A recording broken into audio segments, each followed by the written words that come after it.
مش عارف اجيبها لك ازاي، بس لو انت طالب ثانويه عامه ولسه مخلص امتحاناتك وحابب تعمل فلوس اونلاين انا هخليك تعمل ده، فركز معايا. جايلك النهارده قميص وفورمال كده فاستحملني بقى، ركز معايا. الفيديو ده نزل يوم الاحد 20/7، عايزك تحتفل معايا لان النهارده عيد ميلادي، فالفيديو ده توثيقا لليوم ده، ونرجع السنه الجايه نشوف وصلنا لايه مع بعض، ونشوف وصلنا لايه على يوتيوب سوا، ونشوف عملنا كام فيديو. فحبيت ان انا اوثق معاك الرحله دي، وما تنساش تحتفل معايا. لو انت طالب ثانويه عامه ونتيجتك قربت تطلع ومجموعك اقل من توقعاتك، او حتى لو جبت اعلى مجموع، اسمعني كويس. خليك فاهم ان الثانويه العامه مش نهايه الطريق، انت عمرك ما هتتقيم بورقه عليها درجات، في مليون طريقه تكمل بيها وتكسب فلوس اونلاين وانت في الجامعه او حتى لسه بتذاكر. وانا هقول لك في الفيديو ده على خطه تمشي بيها خطوه بخطوه، تبدا بيها بعد ما تقفل صفحه الثانويه العامه. فركز معايا في الفيديو ده، ولكن قبل ما نبدا ما تنساش اللايك وتتابعنا عشان يوصلك كل جديد. الجزء الاول في الفيديو ده الحقيقه اللي محدش هيقول لك عليها. المدرسين، المجتمع، الاهل، الكل بيخوفك ان مستقبلك مربوط بورقه اسمها شهاده، ولكن الواقع بيقول غير كده تماما. دلوقتي اي مهاره عندك ممكن تحولها لدخل اونلاين. عندك لابتوب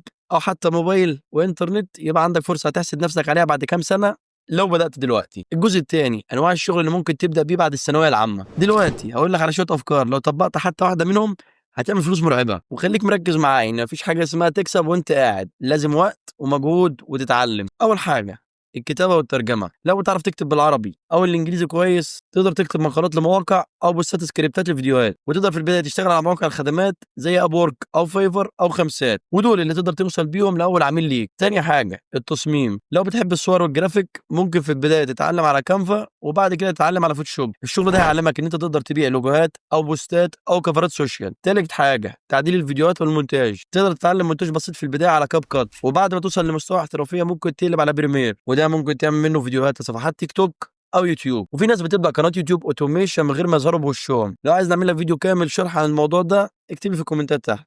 رابع مهاره تقدر تتعلمها ومطلوبه اداره السوشيال ميديا. لو بتقضي وقتك على فيسبوك او انستا او تيك توك ممكن تحوله لدخل. ممكن تبدا تدير صفحات او ترد على التعليقات او ترفع بوستات. في ناس كتير بتبقى محتاجه مودريتور يمسكوا لهم الصفحات بتاعتهم. خامس حاجه التفريغ الصوتي. ممكن تسمع تسجيلات صوتيه وتبدا تكتبها، وفي موقع بتقدم الخدمات دي وتقدر تشتغل عليها زي موقع ريف او موقع اسمه جو ترانسكريبت. سادس حاجه التعليق الصوتي. لو صوتك كويس تقدر تعمل فويس اوفر لفيديوهات تعليميه او اعلانات. الجزء الثالث من الفيديو ده والاهم ازاي تبدا تتعلم المهارات دي من الصفر. اول سؤال هتتعلم منين وانت طالب؟ حرفيا انت عندك كنز ببلاش بس انت مش واخد بالك منه. ادخل على يوتيوب وابحث عن كورسات يوتيوب بالعربي او الانجليزي، او تاخد كورسات مجانيه من موقع موثوقه زي كورسيرا او يوديمي او ادراك، او برضه شوف حد بيشتغل في المجال ده وتابع خطواته من البدايه. واهم حاجه ما تقعدش تتفرج بس، جرب وطبق حتى لو تعمل حاجه وهميه لنفسك. الجزء الرابع تبدا تشتغل ازاي وتكسب اول فلوسك. الخطوه اللي بعد ما تتعلم هي انك تنفذ.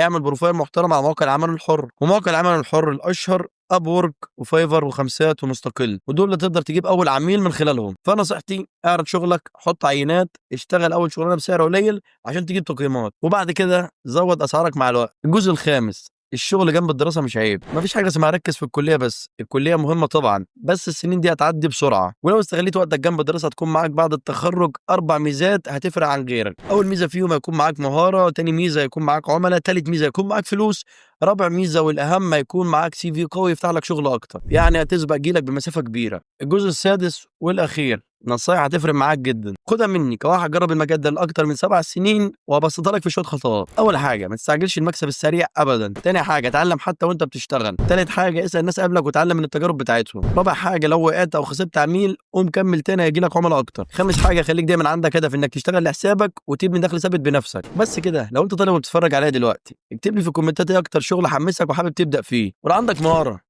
وحابب تبدا فيها بس مش عارف تبدا منين سيب لي سؤالك تحت وانا هجاوب عليك. بس كده. لو عجبك الفيديو ما تنساش اللايك وتابعنا عشان يوصلك كل جديد، وما تنساش شوف الفيديوهات اللي فاتت، استنى الفيديوهات الجايه. اشوفك الفيديو الجاي بافكار جديده. سلام.